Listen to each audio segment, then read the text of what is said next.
L'histoire humaine a toujours été marquée par la cruauté. Mais certaines tortures, bien qu'aussi atroces que la roue ou la guillotine, sont tombées dans l'oubli. Aujourd'hui, nous allons explorer 8 supplices historiquement authentiques, terriblement cruels et pourtant méconnus. 1. Le brodequin Europe, tradition au XVIIe siècle. Le brodequin est un dispositif de torture utilisé principalement en France et en Espagne. Il consiste à enfermer les jambes de la victime dans une sorte d'étau en bois ou en métal. Entre les planches, on introduisait des coins que l'on enfonçait à coups de marteau. Son invention est liée à la justice inquisitoriale, notamment dans les tribunaux ecclésiastiques. L'objectif ? Faire avouer un crime, souvent hérétique, sans verser de sang. Les os étaient broyés, les veines éclataient, et la douleur était insoutenable. Il arrivait que la jambe éclate littéralement sous la pression. 2. La botte écossaise Écosse, c'est XVIe siècle. Appelée aussi Scots Boot, cette torture était employée dans les procès pour sorcellerie. La jambe était enfermée dans une botte de métal ajustée, puis on versait de lait et l'eau bouillante à l'intérieur, où on chauffait l'acier jusqu'à ce qu'il devienne brûlant. Elle était conçue pour forcer la confession. Il ne s'agissait pas d'obtenir la vérité, mais de valider une accusation. En 1996, Agnes Sampson, une guérisseuse accusée de sorcellerie, subit cette torture avant d'être brûlée vive à North Berwick.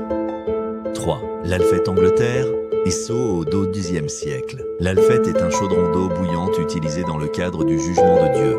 Le bras du prévenu était plongé dans le liquide bouillant. La blessure était ensuite bandée et examinée 3 jours plus tard. Si la plaie cicatrisait proprement, c'était la preuve divine de son innocence. Sinon, la culpabilité était considérée comme démontrée. Cette méthode n'était pas uniquement barbare, elle reflétait la fusion entre droit, religion et superstition. Et là, elle a été abolie par l'Église au XIIIe siècle. 4. Le whirligig Royaume-Uni, XVIIe siècle. Le whirligig était une sorte de cage cylindrique suspendue dans laquelle on plaçait la victime, généralement pour des délits mineurs ou des désobéissances militaires. La cage était tournée à grande vitesse, provoquant vomissements, désorientation extrême, parfois perte des consciences. C'était un supplice psychologique autant que physique. À Tanger, des épouses de soldats britanniques furent enfermées dans le whirligig pour conduite déplacée. Une punition sexiste et humiliante devenue une anecdote historique occultée. 5. Le supplice de la goutte de Chine impériale, puis repris en Occident au XIXe siècle. Contrairement à ce qu'on imagine, ce supplice ne tue pas, mais il rend fou. La victime est attachée, immobile. Une goutte d'eau tombe sur son front à intervalles réguliers pendant des heures, voire des jours. L'imprévisibilité de la goutte, son rythme brisé, produit une angoisse mentale croissante. Cette méthode a été documentée dans des prisons impériales chinoises, puis adaptée dans certains asiles européens au XIXe siècle.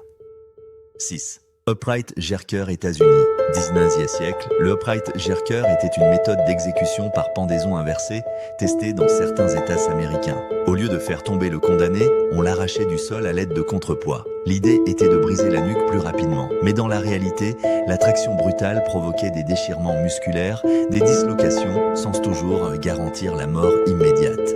Certaines victimes ont mis plusieurs minutes à mourir, dans des convulsions terrifiantes. 7.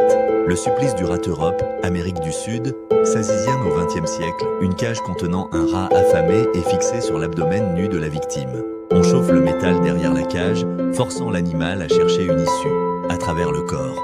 Cette torture a été utilisée pendant l'Inquisition espagnole, mais aussi par les dictatures sud-américaines du XXe siècle. Elle incarne la cruauté opportuniste, transformer un animal en instrument de torture sans technologie. 8. Le scaphisme empire perse, the siècle Avro. Giotto, le condamné, était ligoté entre 2 pirogues creuses, exposé au soleil, enduit de miel et de lait. Il était nourri de force pour provoquer diarrhée et fermentation du corps. Insectes, vers et larves dévoraient lentement la chair, parfois sur plusieurs jours. Mentionnée par le grec Plutarque, cette méthode visait à faire souffrir au maximum, à la vue de tous. Elle était réservée aux traîtres et régicides. Conclusion, ces méthodes ne sont pas des légendes ou des inventions de musées sensationnalistes. Elles ont existé, ont été pratiquées, parfois pendant des siècles, dans des contextes judiciaires, politiques ou religieux. En les redécouvrant, nous ne célébrons pas la cruauté, mais nous rappelons que l'histoire de l'humanité, dans ses chœurs les plus sombres, dépasse parfois la pire des fictions. Abonnez-vous pour découvrir d'autres vérités oubliées, car l'histoire ne s'écrit jamais à l'eau tiède.